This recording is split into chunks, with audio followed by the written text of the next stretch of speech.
네, 자, 우리 운문 의미 이해를 위한 기출문제들 보도록 하겠습니다. 자, 저는 기출문제 해설 같은 경우는 다 해설제 되어 있기 때문에 오늘 뭘 위주로 하겠다 그랬죠? 낯선 시를 분석하는 것에서 매뉴얼 분석을 보여드린다고 그랬죠? 그러니까 이 선지 자체에 대해서 하나하나 설명하는 수업은 아닌 거예요. 그거 이해해 주셔야 됩니다. 자, 그럼 보겠습니다. 자, 시를 보세요. 자, 여기 보면 저 아카시아 나무는 쓰러진 채로 10년을 견뎠다. 자, 분필 어디 있네. 자, 그래서 저 아카시아 나무에 대해서 얘기를 했는데 나도 나와요. 그럼 내가 저 아카시아 나무를 바라보고 이야기하는 중인 거죠. 그럼 저 아카시아 나무가 나랑 한 편인가 아닌가? 그래서 내가 동일시가 되는 건가 아니면 대조 대상인가? 이런 생각을 해보자고 그랬죠. 자, 그럼 저 아카시아 나무는 쓰러진 채로 10년을 견뎠다. 몇 번은 쓰러지면서 잡목숲에 돌아온 나. 그럼 나도 쓰러졌었지. 그리고 저 아카시아 나무는 쓰러져 있지. 그러면 뭐가 공통점이에요? 쓰러지는 경험. 그러니 나랑 아카시아 나무는 공통점이 있네요. 그 다음. 자, 쓰러진 나무의 향기와 살아있는 나무의 향기를 함께 맡는다. 그러면 쓰러진 나무가 아카시아 나무니까 살아있는 나무는 뭐지? 쓰러진 아카시아를 제 몸으로 받아낸 떡갈나무. 여러분, 이 떡갈나무는 또 다른 존재잖아요. 자, 그러니까 떡갈나무는 네모를 쳐볼게요. 떡갈나무가 살아있는 나무죠. 그리고 쓰러진 아카시아를 받아줬어요. 그래서 이걸 보고 무슨 생각을 했느냐? 사람이 사람을 그처럼 오래 껴안을 수 있으랴. 그러면 떡갈나무는 오래 껴안은 나무인 거죠. 그리고 이 서리법을 통해서 알 수 있듯이 사람은 그렇게 쓰러진 사람 오래 못 받아줘. 그치? 그래서 나는 사람이잖아요. 나랑 떡갈나무의 차이가 어떤 면에서 발생하죠? 떡갈나무는 쓰러진 존재를 품어서 버틸 수 있고 나라는 인간 그리고 인간들은 그걸 못해. 그럼 여러분 뭐가 더 어쨌든 긍정이에요? 쓰러진 나무를 받아주고 견뎌주는 떡갈나무가 긍정이죠? 잡목숲이 아름다운 건 두 나무가 기대어선 각도 때문이다. 아름답다며 이 각도에 플러스 긍정. 자, 아카시아에게로 굽어져간 곡선. 도와주려고 굽어져가는 거지? 아카시아의 죽음과 떡갈나무의 삶이 함께 피워낸 저 연초록빛 소름이라고 해서 나쁜 거야? 아니죠. 그래서 너무 감동을 받았다. 10년 전처럼 내 팔에도 소름이 돋는다라고 했어요. 그럼 10년 전에 무슨 일이 있었어요? 아카시아 나무가 쓰러지는 걸 보면서 소름이 돋았어. 근데 그때는 그거 어쩌면 좋아 하는 소름이었다면 지금은 그걸 받아주고 기다려주고 의지가 되어준 떡갈나무를 본 감동이에요. 자, 그러면 여러분 이렇게 펜터치 했죠? 자, 펜터치 한 다음에 이제 우리 매뉴얼 분석해 볼게요. 어떠한 화자가, 자, 화자는 어떤 화자? 몇 번씩 쓰러지면서 잡목숲에 온 화자예요. 그러면 좀 터프한 인생을 살았던 화자가죠? 여러분 근데 이거를 해석을 잘 하셔야 돼요. 나쁜 놈인 화자가 아니라 힘든 경험을 겪은 화자인 거죠. 자, 그래서 자, 부정적인 혹은 아니면 힘든 삶을 겪었던 화자가 근데 이 사람이 자기 자신의 이야기를 하는 게 아니라 자, 저 살아있는 나무 떡갈나무의 무엇? 저 선행. 자, 그래서 아카시아 나무를 이렇게 받아준 떡갈나무. 그래서 두 나무가 기대어선 각도. 그러면 이게 뭐예요? 뭐 공동체 정신이라든가, 그쵸? 희생 정신이라든가 이런 거죠. 그래서 저 두 나무에 대하여. 두 나무는 긍정이죠? 그 중에 아카시아 나무는 약자였지만 어쨌든 떡갈나무가 긍정이니까 어떠한 정서와 어떠한 태도를 감동받았어. 어떤 태도를 본받아야지. 그래서 본받아야지라는 건 동경하는 태도를 보이면서 자기 자신에 대해서 인간들에 대해선 반성도 했어요. 자, 그래서 이렇게 하고 선지 보세요. 여러분 이게 홀로 존재하는을 값어치 높게 보는 거예요? 아니면 남을 돕는 걸 값어치 높게 보는 거예요? 그쵸. 공동체 정신, 서로 돕는, 그리고 버텨주는 이거죠. 그래서 답은 이렇게 1번입니다. 자, 그 다음 여러분 여기서 나머지 선지를 다 해설할 수도 있지만 자, 이렇게 하면은 우리가 시간이 이게 뭐 한 20강 된단 말이야. 그렇게 하면. 그래서 궁금한 사항이 있으면 카페나 이런 데로 질문해 주세요. 자, 작품 분석 위주로 갈 거예요, 오늘은. 자, 그러면 이제 보기를 참고로 하여 기억부터 리을을 이해한 내용이라고 했습니다. 자, 그러면 보기를 참고로 하라고 했을 때는 참고하셔야죠. 자, 그래서 내용을 봅니다. 이용학은 1945년 해방이 되자 고향인 함경북도 경성에 가족을 두고 홀로 상경한다. 자, 그러면 여기서 그냥 보기를 쭉 보는 게 아니라 시에 영향을 끼쳤을 것 같은 걸 잡아주는 거예요. 그랬을 때 가족을 두고 홀로 있었다는 거. 그래서 그리움이 있었겠구나. 몹시 추웠던 그의 겨울밤 고향에 두고 온 가족을 그리워하였다. 자, 그럼 내용 보죠. 눈이 오는가? 북쪽엔 한방눈이 쏟아져 내리는가? 라는 건 지금 자기가 북쪽이 아니잖아요. 그러니 북쪽이 어딜까? 얘를 보고 고향이겠구나. 그러면서 험한 벼랑을 굽이굽이 돌아간 백무선 철길 위에 느릿느릿 밤새워 달리는 화물차의 검은 지붕에 연달린 산과 산이 너를 남기고 오네 너는 누굴까 해서 이걸 힌트 삼아서 가족 너를 남기고 온 작은 마을 고향에 복된 눈이 내리는가. 자, 그러면 눈에 대해서 긍정 부정 복된 눈이 내리는가 라고 했으니 이것의 힌트 삼아 긍정 복된 눈이니까. 자, 그리고 잉크병이 얼어드는 이런 밤에 지금 언제예요? 밤이에요. 근데 어때요? 추워. 잉크병이 얼어드는 이런 밤에 어쩌자고 잠을 깨요. 그리운 곳, 차마 그리운 곳, 그곳이 생각나는지. 여러분, 그럼 잠 깬 게 좋다는 거야? 아니죠. 이렇게 추운 밤에 깨어봤자 가족들만 그립고 고통스러운데, 그러면 잉크병이 얼어드는 이러한 밤은 나에게는 고통스러운 밤이에요. 외롭고. 이러한 밤은 마이너스. 그 다음 어쩌자고 잠을 깨요. 여러분, 잠은 뭘까? 잠시라도 이 마이너스를 회피할 수 있는, 잠으론 도망갈 수 있죠. 그리움으로부터. 근데 잠에서 깨면 가족들을 그리워하면서 고통스러워야 해. 자, 그래서 잠을 깨요. 그리운 곳, 차마 그리운 곳 생각나는가? 눈이 오는가? 북쪽엔 한방눈이 쏟아져 내리는가?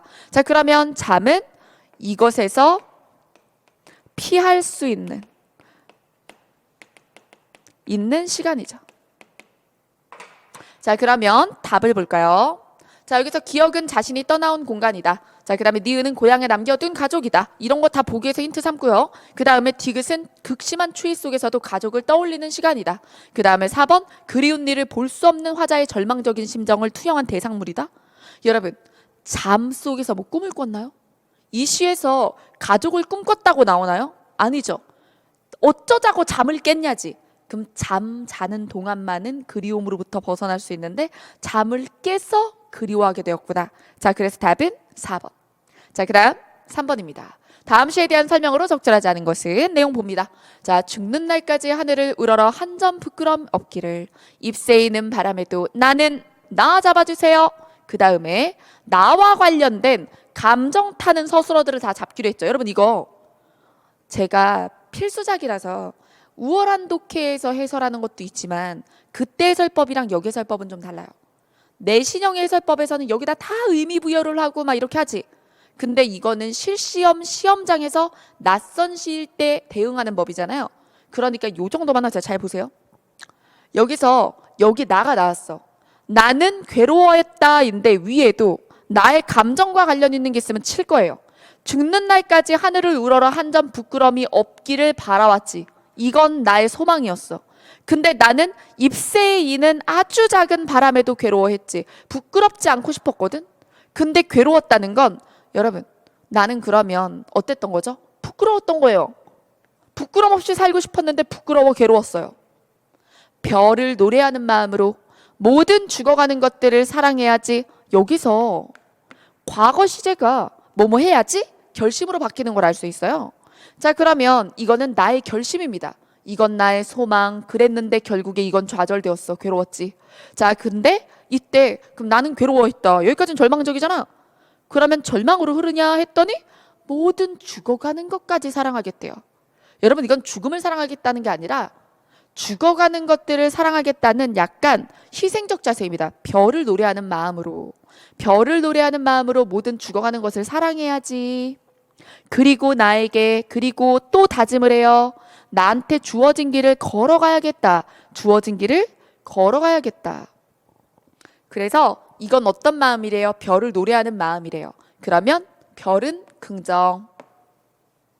별을 노래하는 마음으로 죽어가는 것들을, 죽은 것이 아니고 죽어가는 것들, 모든 약한 것들을 사랑하고 내게 사명, 소명이 있다면 그 길을 걷겠다라는 결심입니다. 자, 그럼 여러분 과거에 대한 인지도 있지만 하지만 지금 미래에 대한 의지도 있네요. 여기 과거, 여기 미래, 그 다음에 마지막에 한 줄 떼고 오늘 밤에도 별이 바람에 스치운다. 여러분 여기 별을 노래하는 마음이라고 해서 별은 플러스인 걸 알아 우리가. 근데 별이 바람은 어땠지? 날 괴롭혔지.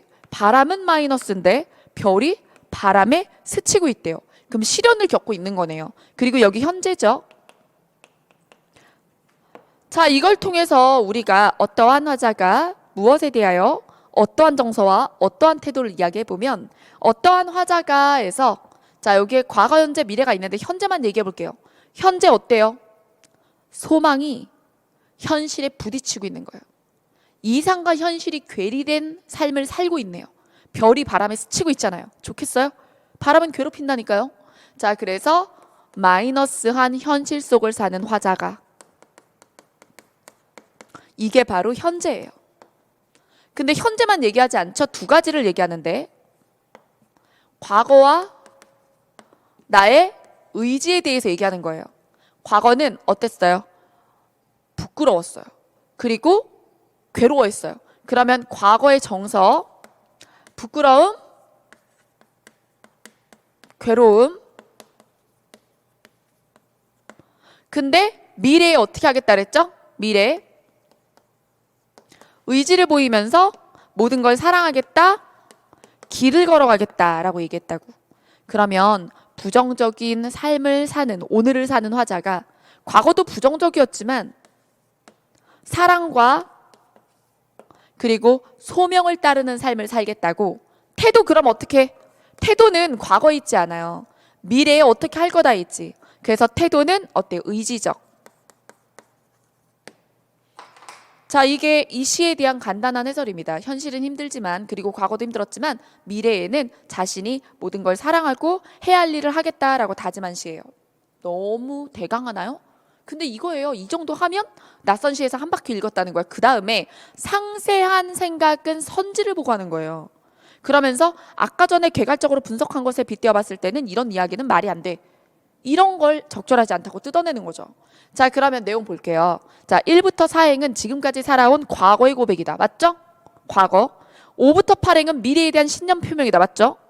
1부터 8행과 9행 사이에는 주관과 객관의 대립이 있다. 여기서 이럴 수 있어요. 제가 여러분들이고 실시험 시간이었다면 일단 3번은 보류합니다. 몰라서가 아니야. 이건 이것에 대해서 그런가를 생각하는데 시간이 걸려. 그러니까 얘를 일단 뛰어넘고 입새에 이는 바람은 나를 괴롭게 만들었거든. 그럼 아주 작은 잘못조차 허락하지 않는 결벽증.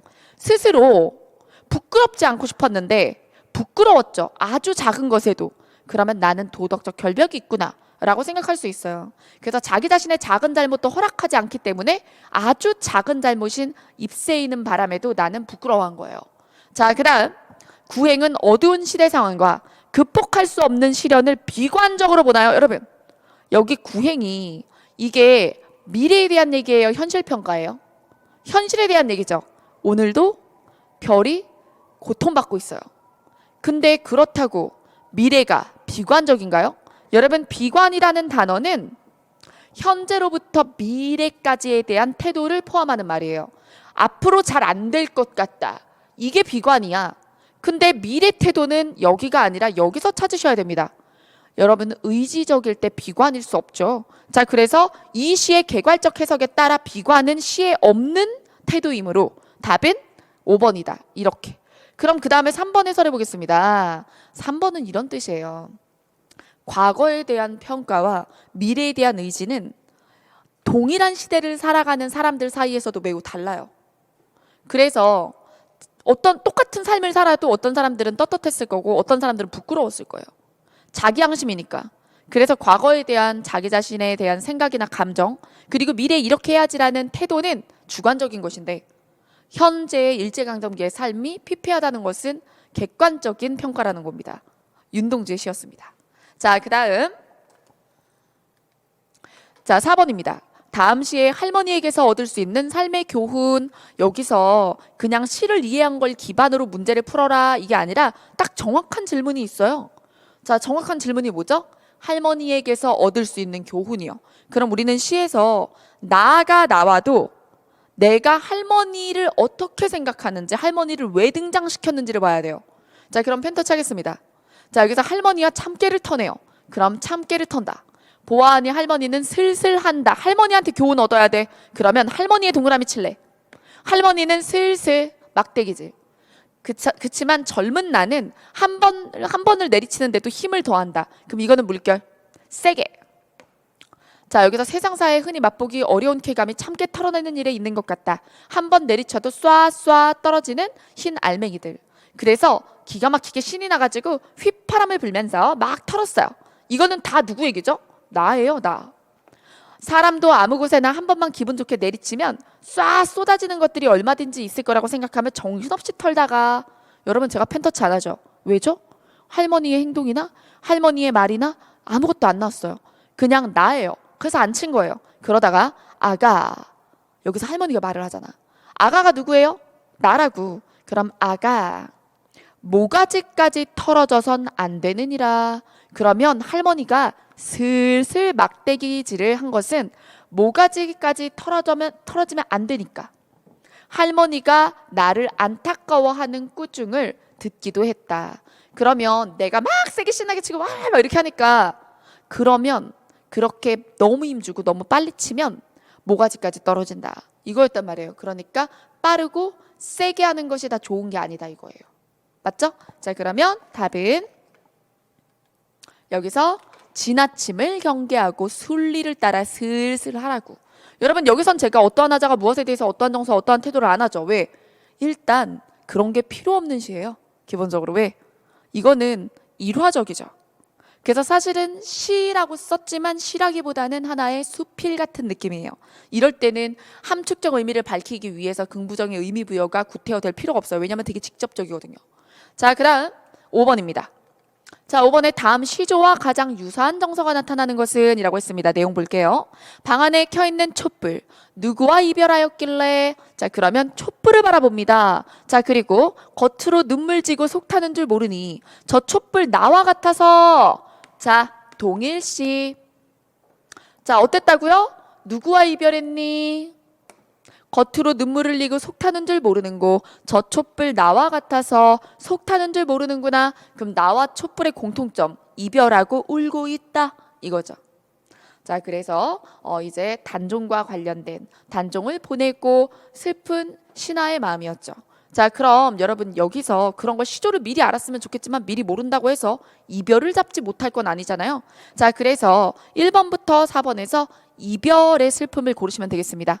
이화의 월백하고 은하니 삼경인데 일지춘심, 이게 뭐예요? 가지 끝에 봄의 마음, 봄의 마음을 자규가 알려마는, 저 새가 알려마는. 다정도 병인 양하여 잠 못 들어 하노라. 다정, 못, 이게 아이고 다정의 스윗, 이게 아니라 감정이 많아서, 감정이 솟구쳐서 밤에 잠 못 들어 하노라. 봄밤의 다정, 봄밤의 애상입니다. 그래서 봄밤의 심란해서 불면증, 봄밤의 불면, 이거 애상이라고 많이 하죠. 봄밤의 슬픔이라고 하는데 슬픔이 과도하게 노출되어 있는 게 아니기 때문에 딱 적절한 게 봄밤의 불면증인 것 같아요. 자, 그 다음 2번. 한 손에 막대를 잡고 또 한 손에 가시를 쥐고, 농기구예요. 막대와 가시는. 그러면서 늙는 길은 가시로 막고 오는 백발은 막대로 치려고 했는데 백발이 자기가 먼저 알고 지름길로 오더라. 백발. 그래서 이거는 탄로가. 그래서 늙음을 막고 싶었지만 막지 못하고 흰머리가 생겼네 라는 거예요. 자, 그 다음. 자, 이화후 흩뿌릴 때 울며 잡고 이별한 님. 추풍 낙엽에 저도 날 생각하는가? 천리의 외로운 꿈만 오락가락한다. 얘가 답이네요. 그 다음. 마을 사람들아 옳은 일을 하자. 사람이 돼서 옳지 못하면 말과 소를 고깔 씌워서 밥 먹이는 거랑 뭐가 다르냐? 사람이니까 옳은 일을 해야지 짐승이냐? 이런 거예요. 자, 그 다음 6번입니다. 자, 6번에 청사는 어찌하여 망고에 푸르며 그리고 유수는 어찌하여 주야에 그치지 아니하는가? 우리도 그치지 말고 만고상 청하리라. 자, 이거 도산 12곡에 들어있는 부분인데요. 자, 이게 한결같이 공부하자는 내용입니다. 여기 공부가 어디 있어요? 없죠. 하지만 이거는 필수작이라서 좀 알고 있었어야 되는 내용이긴 합니다. 한결같음. 근데 한결같은 학문 탐구의 의지를 이야기한 시예요. 자, 그래서 여기서 거리가 먼 걸 찾으라고 했어요. 자, 그러면 여기서 작품에 투영된 시적 정서와 거리가 먼 거니까 정서와 거리가 멀려면 상황과도 거리가 멀수록 먼 거겠죠? 자, 그럼 내용 보겠습니다. 오곡은 어디냐? 그러면서 여기서 뭘 찾으시면 되냐면 강학을 찾으세요. 근데 실제로 이거 시험 문제 나올 때 도금이 없었거든요. 그래서 이걸 한자 수업으로 바꾸고 싶진 않아요. 근데 여러분들이 실제로 실시험이었다면 전 여기서 도금을 받아 적는 걸 원치 않아요.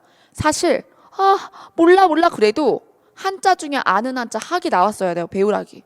그러니까 여기서 만약에 이 문제를 풀 때 이 문제를 맞을 수 있는 몇 개 허들이 있는데, 자, 먼저 첫 번째 허들.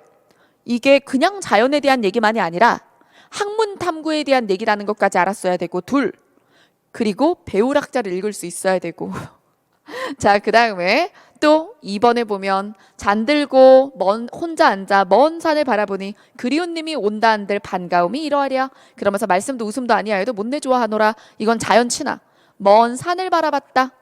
자, 그러면 얘는 공부에 대한 내용이고, 그리고 얘는 자연 친화에 대한 내용이고, 10년을 경영하여 초상관 지어내니 난칸타랑칸. 그러면서 강산은 둘러보고 볼게. 자, 이게 뭐예요? 그래서 자연과 함께 살겠다죠. 얘도 자연 친화. 그러면 이렇게 더 유사한 것들끼리 일단 묶거나, 얘네 둘은 자연 친화. 자, 그 다음 고을사 젖꽃이여 반만 여인 젖꽃이여 더도덜도 말고 매양 그만하여라. 그래서 춘풍에 향기를 쫓는 나비를 웃고 맞이하여라. 이건 매화사거든요. 그래서 특정한 한 대상 꽃을 예찬하는 거예요. 그래서 이거는 꽃 예찬. 자, 그 다음 청산도 절로절로 녹수도 절로절로 산절로 수절로 산수간에 나도 절로 그절로. 자, 그래서 내가 자연 속에서 슬슬 늙으리라. 그럼 이것도 자연 친화죠. 그러면 사실 완전 똑같은 상황 주제는 2, 3, 5고, 그 다음에 1번은 학문 탐구고 4번은 꽃에 대한 예찬이에요. 여러분 여기서 그냥 위에 있는 보기를 까먹은 어떤 사람들이 1번을 골랐어. 야, 왜 1번을 골랐어? 그랬더니 그냥 다 자연 얘기인데 얘만 공부 얘기인 것 같아서요. 아니, 이 중에 이질적인 걸 고르라 그랬어? 저 위에 있는 보기와 거리가 먼 걸 찾으라고 했잖아. 근데 그게 여기서 자연 친화와 함께 학문 탐구를 얘기하는 시조였기 때문에 학문 탐구는 1번이 드러내주고 2번, 3번, 5번은 자연 친화였던 것이지 특정한 꽃이 예뻐 이게 제일 멀지라고 제가 설명을 드렸죠. 자, 그래서 이건 엄연히 얘기하면 사실 낯선식 분석법에 등장하기엔 조금 적합하진 않지만 여러분들한테 제가 여기에 막 도금을 다 쓰고 수업하지 않은 건 이런 식으로 가장 적절한 것 그리고 가장 먼 것이라고 할 때 기준이 항상 여기서 4번 뺏고 다 똑같은 주제였으면 쉬웠겠지. 근데 1번이 혼자 따로 놀잖아요. 이럴 때 좀 조심하라고 얘 한번 보여드리고 싶었어요. 자, 그 다음에 7번입니다. 다음 밑줄 친 기억부터 리을 중 그 의미가 나머지 셋과 가장 다른 것은 이라고 했습니다. 자, 그럼 내용을 보죠. 자, 박목월의 이별가입니다. 이렇게 제목 주면 보기로 했죠? 누구와 이별을 했을까? 뭐라카노 저편 강기슭에서 네 뭐라카노 바람에 불려서 이승이 아니면 저승으로 떠나는 뱃머리에서. 이게 그냥 이별이 아니라 삶과 죽음의 이별이구나. 지금 누구랑 죽음으로 이별하는 거죠. 자, 그래서 나의 목소리도 바람에 날려서 뭐라카노 뭐라카노 그러면서 너 뭐라고 하고 있니? 라고 얘기하고 있죠. 이거는 동그라미 치지 않을게. 나가 아니니까. 자, 청자예요, 청자. 이 사람이 죽은 거죠. 이 사람은 저승으로 가는구나. 자, 그래서 나는 이 사람의 목소리가 들리지 않아요. 뭐라카노 뭐라카노 썩어서 동아밧줄이 사가내리는데. 여러분, 동아밧줄이 사가내린다. 그러면 이거 뭔가 사라지는 소멸의 느낌이죠. 자, 근데 하직 말자 이게 이별을 말자는 뜻이잖아요. 이별 말자 이별 말자. 그래서 이별을 거부합니다. 그래서 여기 밑줄 나는 너와의 이별을 거부한다. 그러면서 뭐라 그랬냐면 인연은 갈밭을 건너가는 바람이다. 목소리는 들리지 않지만 우리의 인연은 갈밭을 건너갈 수 있다. 우리 인연은 끝나는 게 아닐 거야 라고 하는 거죠. 그럼 인연이 끝날 것 같았던 게 언제일까? 사가 내린다. 뭔가 소멸이 되는데 그러면 썩어서 동화밧줄 이걸 또 인연으로 볼 수 있는 거죠. 인연이 사가 내리는데 라고 말해서 이때까지는 절망을 하다가 우리 인연 이렇게 끝나나 봐 하다가 하직 말자 해서 거부를 하고 그리고 시상을 전환하는 거예요. 인연은 끝나지 않을 거야. 우리 인연은 그래서 내 세에도 이어질 거야. 그러면 여기서 지금 의미가 나머지 셋과 가장 다른 것은 이라고 했으니 여기서 이별하면서 슬퍼 몸부림치는 게 아니라 의지적 태도를 드러내고 있는 인연은 갈밭을 건너는 바람이다. 건너간다. 자, 그래서 다른 건 다 날리고 불려서 안 들리고 사가 내리는데 건너갈 수 있다는 거. 자, 그래서 이게 인연을 인정하는 하나예요. 나머지는 인연이 사라지는 것 같이 느껴서 박탈감, 슬픔에 몸부림친 거고요. 자, 그래서 어떠한 하자가 무엇에 대해서 어떠한 정서와 어떠한 태도가 사실 문제 푸는 모든 단계에 필요한 건 아닐 수도 있어요. 왜? 얘처럼 문제가 되게 정확한 걸 물어볼 때, 예를 들어 아까 전에 할머니가 주는 교훈은? 이라든가 아니면 여기서 뭐가 이질적이야? 이런 거 물어볼 때는 사실 매뉴얼 분석을 통해서 주제까지 도출을 안 해도 돼요. 그냥 아까 전에 주제를 도출하기 전 단계, 동그라미와 밑줄, 그리고 뭐 네모와 물결 이런 것만으로도 충분히 이런 문제는 풀리는데 근데 이 시에 대한 이해로 적절하지 않은 되게 개괄적인 문제 있죠? 그런 것들에는 매뉴얼 분석이 필요한 거예요. 자, 그다음 8번 보겠습니다. 자, 이런 거요. 다음 시에 나타난 시적 화자의 태도로 가장 적절한 거. 자, 그러면 요럴 때 태도에 대해서 여러 가지 진술이 있을 거 아니에요. 그럼 태도가 나올 때까지 상황, 정서, 태도 이거를 여기서 찾아보는 거죠. 자, 그럼 보겠습니다. 나는 떠난다. 나 나왔어요. 화자의 태도 찾을 거예요. 나는 떠난다. 청동의 표면에서 일제히 날아가는 진폭의 새가 되어 그럼 내가 이게 되겠다 그랬어. 진폭의 새가 되어 광막한 하나의 울음이 되어 하나의 소리가 되어 인종은 끝이 났는가? 청동의 벽에 가두어 놓은 역사를 가두어 놓은 칠흑의 감방에서 그러면 나는 청동의 표면에서 떠나겠다 했으니 감방에서 떠나겠다는 얘기네. 이렇게. 그러면 여기서 자 청동의 표면 그 다음에 여기에 청동의 벽 감방 이런 것들이 뭐예요? 내가 갇혀 있었던 곳. 그 다음 나는 바람을 타고 들에서는 푸름이 된다. 꽃에서는 웃음이 되고 천상에서 악기가 된다. 먹구름이 깔리면 하늘의 꼭지에서 터지는 뇌성이 되어 천둥병력이 돼가지고 가루가루의 음향이 될 거다. 자, 그러면서 요거 제목이 뭐였어요? 종소리였죠? 그러니까 종이 갇혀있던 종소리가 자 인종은 끝났는가? 인내는 끝났는가? 인내를 마치고 막 세상으로 자유롭게 날아가는 거예요. 그럼 화자의 태도는 어때요? 도전적이죠. 그렇죠? 의지적이죠. 이제 해방이다 이거란 말이야. 자, 그러면 답을 찾겠습니다. 자, 여기서 현실 극복 의지. 현실은 뭐였어요? 칠흑의 감방 안에 갇혀 있었던 거죠. 근데 떠난다니까. 그래서 이전까지의 현실을 극복해내는 겁니다. 자, 그래서 답은 3번. 자, 여러분 비관하면 결국엔 못 떠날 거야. 나는 이 감방에서 죽을 거야. 이렇게 해야지. 자, 그 다음 여기서 2번을 고르시는 분들이 있거든요. 주체적인 자아를 확립하려 한다. 근데 2번은 왜 안 돼요? 라고 물어보는데 그럼 왜 돼요? 여기서 주체적인 자아의 확립까지 가려면 일단 뭐 해야 되죠? 여러분들이 감방에 갇혀 있어요. 그럼 감방에서 나온 뒤에 주체적인 자아가 되든 말든 하는 거죠? 그럼 1차적으로 뭘 골라야 돼? 감방에서 나와야죠? 그래서 감방에서 나와서 이게 저게 될 거야! 그쵸? 그러니까 그런 의지를 가지고 일단 현실을 극복한 다음에 그 다음에 2번 할 수도 있지만 이 글에 나와 있지 않은 거죠. 근데 이걸 왜 아니냐 그러면 나와 있지 않아서 아니라고 하는데요. 3번은 나와 있고요. 나갈 거야, 떠날 거야. 떠날 거야라고 했지 어딜 갈 거야 하나? 그렇죠? 그런 내용의 핵심이 아니니까. 떠나서 무엇이 돼요, 무엇이 돼요, 무엇이 돼요 이거는요. 이게 한 가지가 아니죠. 다양하죠. 이건 뭐가 돼서든지 떠날 거라는 거예요. 그러니까 떠나다가 공통 키워드고 여러 가지가 되기 때문에 그래서 단일한 목적성이 없어서 2번이 답이 될 수는 없는 거예요. 자, 그 다음 9번입니다.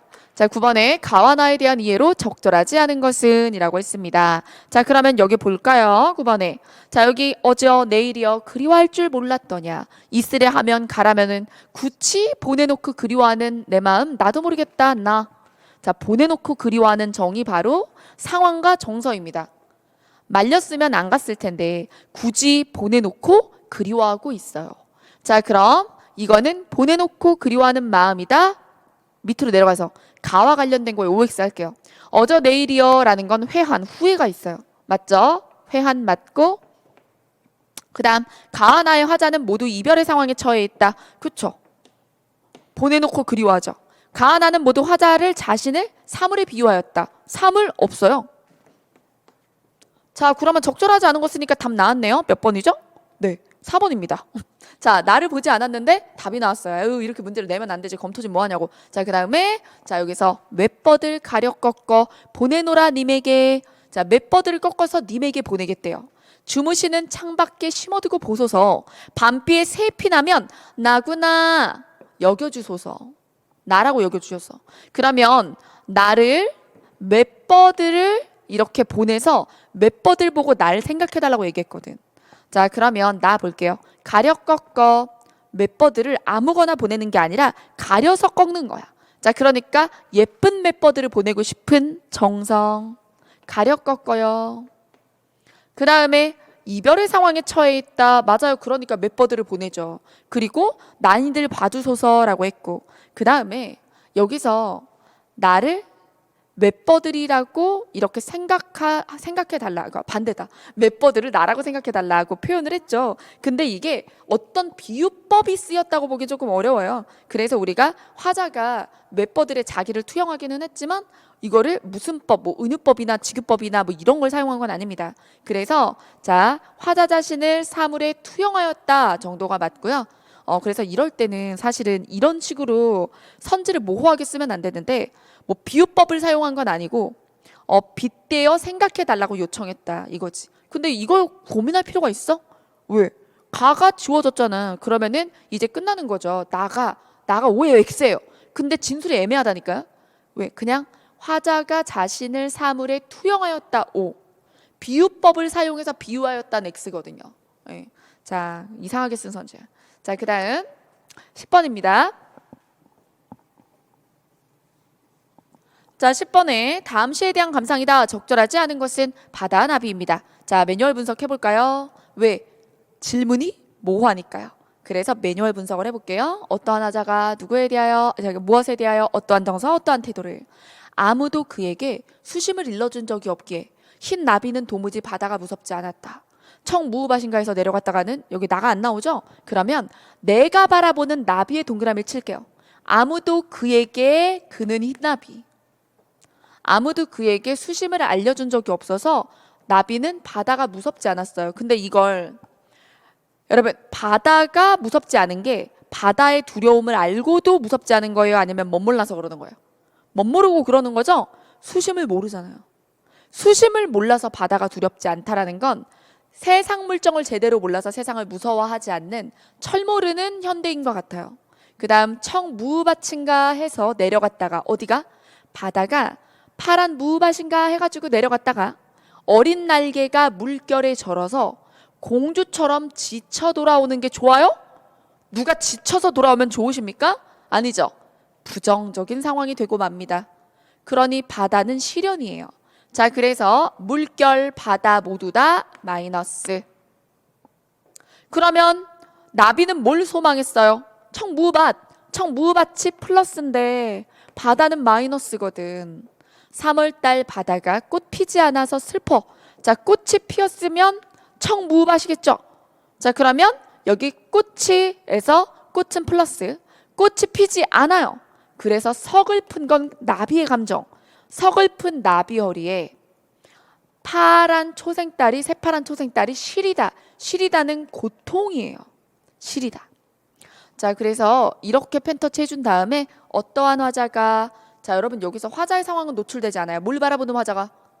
나비를 바라보는 화자가입니다. 그러면 화자의 상황이 필요 없고요. 화자가 관찰자이기 때문에 무엇에 대하여부터 출발하시면 돼요. 화자를 바라보는 나비를 바라보는 화자가 무엇에 대하여? 시련을 겪는 나비에 대하여. 자, 그래서 무엇에 대하여? 마이너스한 나비에 대하여. 근데 우리는 이 나비를 뭘로 볼 수 있다?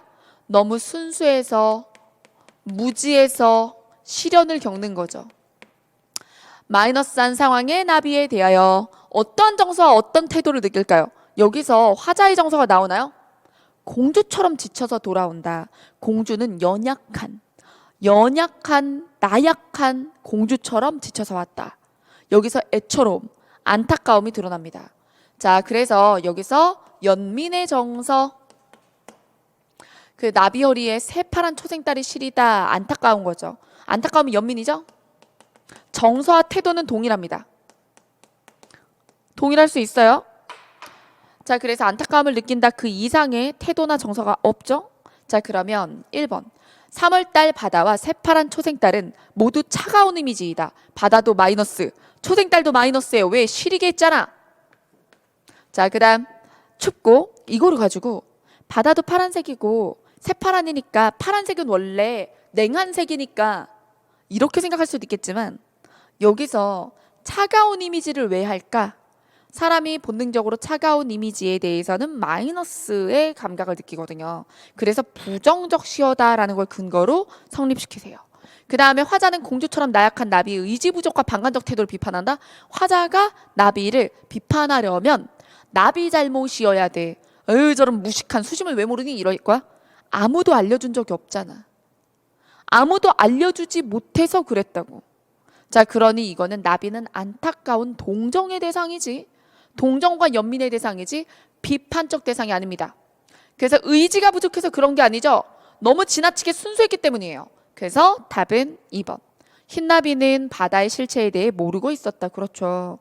그래서 의지 부족이 아니라 몰라서 그랬어요.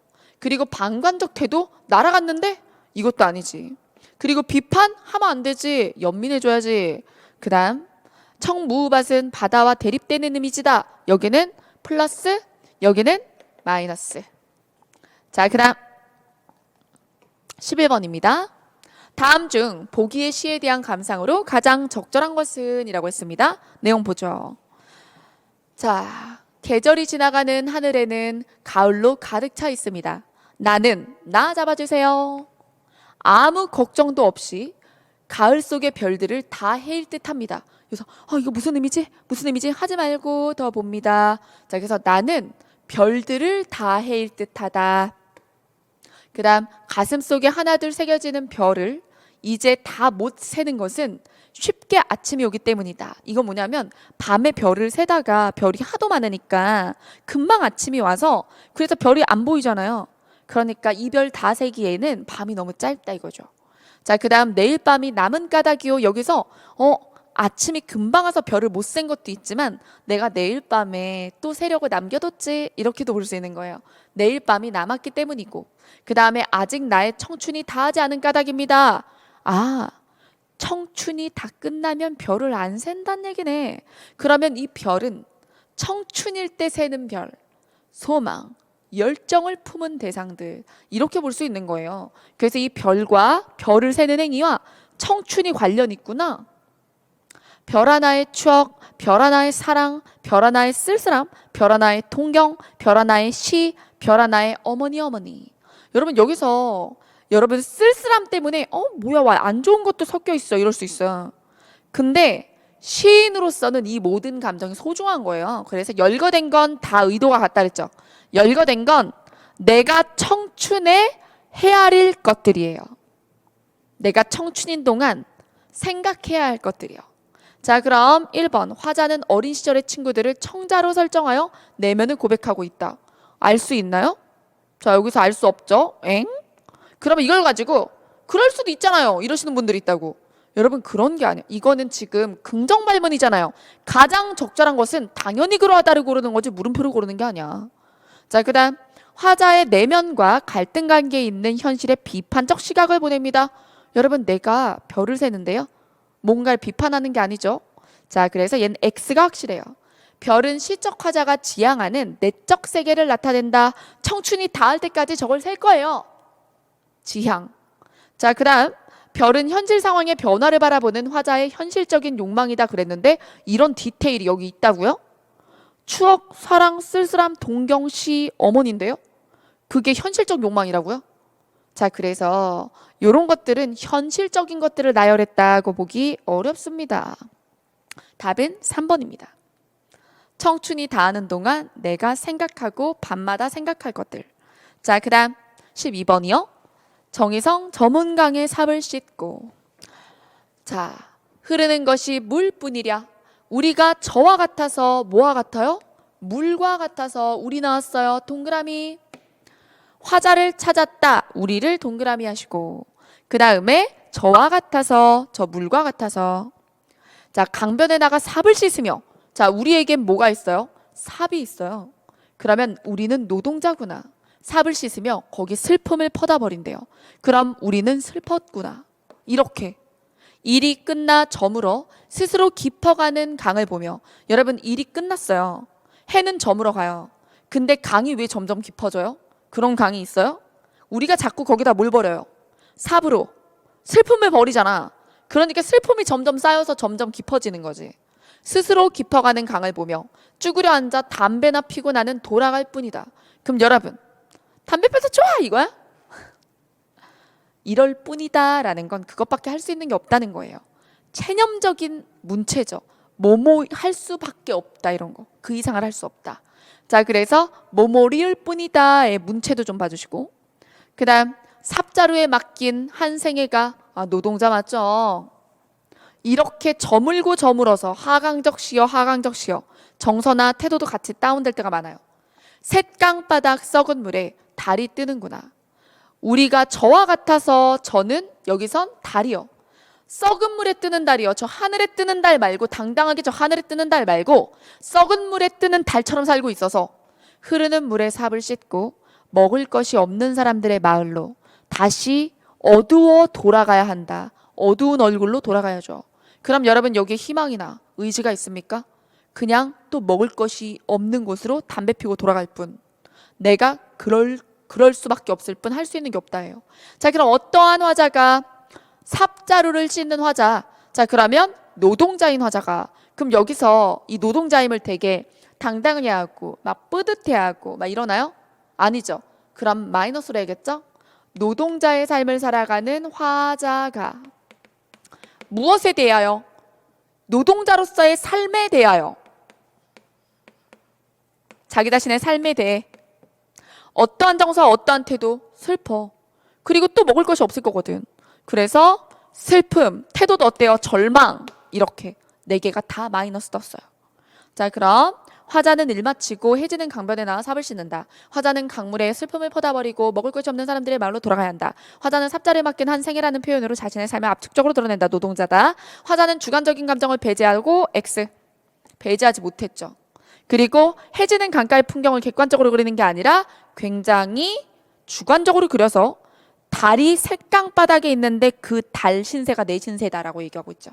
그래서 답은 4번. 너무 쉬운 문제죠. 자, 이거는 이렇게 좋은 시를 가지고 문제가 너무, 사실은 1번, 2번 선지는 왜 만들었는지도 모르겠어요. 내용일치도 아니고 이걸 문학을 낼 줄 모르시는 문학 출제를 처음 하시는 것 같아요. 이런 시험, 이런 문제가 국가시험에 나온다는 게 놀라울 뿐입니다. 자, 그 다음 13번입니다.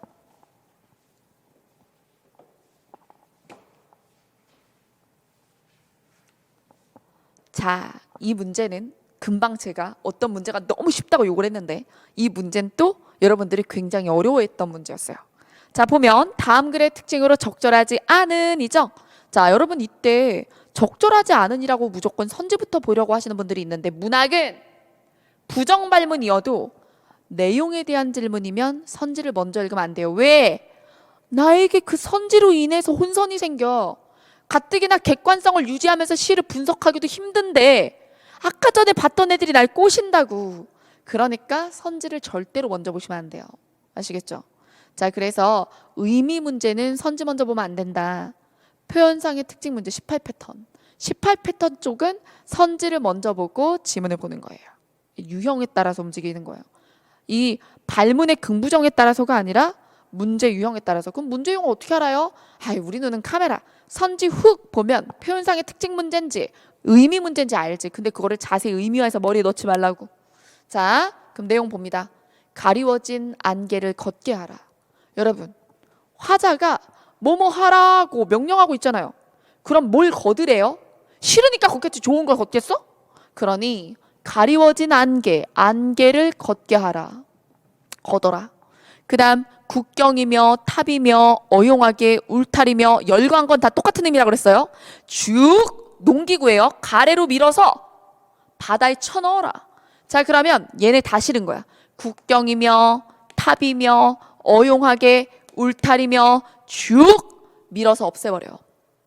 자, 그러면서 하여가 그리하여 그래서 하늘을 나르는 날새처럼 한 세상 한 바람 한 햇빛 속에 만 가지 만 노래를 흐르게 하라. 이 세 줄은 플러스 소망. 자, 그 다음 보다 큰 집단은 보다 큰 체계를 건축하고 보다 큰 체계는 보다 큰 악을 만들어낸다.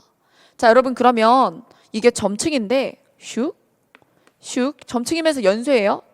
결국에 마지막이 뭐죠? 악이죠. 그럼 얘네 다 뭐예요? 안 좋은 것이 생성되는 과정이에요. 마이너스. 그 다음 조직은 형식을 강요하고 형식은 위조품을 모집한다. 또 위조품이죠. 위조품은 가짜예요. 하여 전통은 궁궐 안에 상전이 되고 조작된 권위는 주의를 파먹는다. 여러분 그러면 악을 만든다.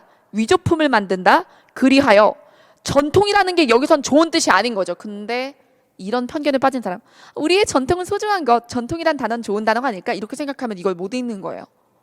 전통이 궁궐의 상전이 된다 그랬는데 이렇게 읽는 사람들이 있다고. 궁궐은 봉건주의, 나빠. 전통은 소중. 이런 사람들은 이걸 잘못 읽지.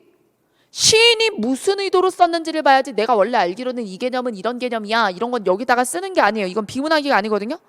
어휘를 시인이 마음대로 쓴다고요. 시인에게 이 어휘가 뭔지를 보세요. 자, 그럼 악을 만들고 위조품을 모아서 그래서 전통은 궁궐의 상전이 되고 조작된 권위가 주의를 파먹어요. 이것도 마이너스. 그 전통도 마이너스, 권위도 마이너스. 국경이며 탑이며 일면년 울타리며 쭉 가래로 밀어서 쳐넣어. 그래서 마이너스들을 다 밀어 없애고 난 플러스를 원해. 되게 단순하지? 그래서 제가 예전에 수능 때도 이렇게 제가 문학을 수업을 할 때 이과들은 좋아, 단순해 막 이러고 문과들은 필기를 하려고 막 이렇게 하다가 뭐 쓸 게 없어. 그쵸? 막 이러는 거죠. 뭘 쓰지? 여러분 쓰는 게 공부예요? 쓰면 뭐 하게요? 나중에 그거 보고 외우려고요? 그게 문학 공부 아니라니까? 잘못 배웠다고. 그냥 실제 시험에서 이렇게밖에 못할 거거든. 시험처럼 하세요, 시험처럼. 근데 똑바로 해야지. 여기서 그런 거 막 적어가지고 달달달 외우면은 자기만의 세상에 갇혀가지고 여기서 아까처럼 전통이랑 궁궐도 의미도 막 뒤집어보고 그런다고요. 자, 그러니 이렇게 보고 결국에 전통이나 조작된 권위 따위는 없어졌으면 좋겠다. 그래서 새로운 것이 자유로움이 펼쳐졌으면 좋겠다. 이런 거예요. 자, 그럼 직설적인 어조로 메시지를 전달한다. 쭉 가래로 쳐넣어버려. 이거 싫어. 이런 게 되게 명백하죠. 직설적이고 그리고 1번은 표현상의 특징선지였어요. 고전적인 질서를 통해 여러분 고전적 질서 그러면 전통이나 조작된 권위 이런 거 그리고 1만 년의 울타리 자 이런 걸 통해 새로운 희망을 추구하나요? 얘를 없애버릴까요? 얘를 없애서 새로운 게 오게 되길 바라죠. 답은 2번입니다. 자 그래서 지금 플러스 마이너스만 하면 되는 거였잖아요. 어떠한 화자가 마이너스가 싫은 화자가죠. 무엇에 대하여? 그러면 마이너스인 단어들을 다 모아서 얘네들에 대해서 어떠한 정서 어떠한 태도? 싫어. 비판. 그러면 플러스를 원해. 이거거든. 그러니 뭐 적을 게 있나? 자, 그 다음 인위적인 것과 자연적인 것이 대조적으로 제시되어 있다. 자, 여기서 플러스는 주로 자연적인 것들이었고 그리고 인간들이 조작된 권위라든가 이런 것들을 표현하기 위해서 탑이고 국경이고 1만 년의 울타리 이런 것들이 나온 거예요. 인위적. 그 다음에 농기구의 상징 가래로 쫙 밀어버려. 그렇죠? 그래서 이 농기구라는 것은 개혁의 도구를 의미합니다. 자, 그 다음 자 이제 연습 문제입니다. 자 여러분 지금 약간 시간이 조금 애매하긴 한데요. 자 여기서 안 쉬면 우리가 1시 사이에 쉬는 시간을 가지기 조금 어려워서 짧게 가지도록 하겠습니다. 쉬는 시간 45분까지. 지금 몇 분이죠? 노트북이 꺼져서 35분이에요. 자, 그럼 35분에서 45분까지 쉬는 시간 질문 받겠습니다.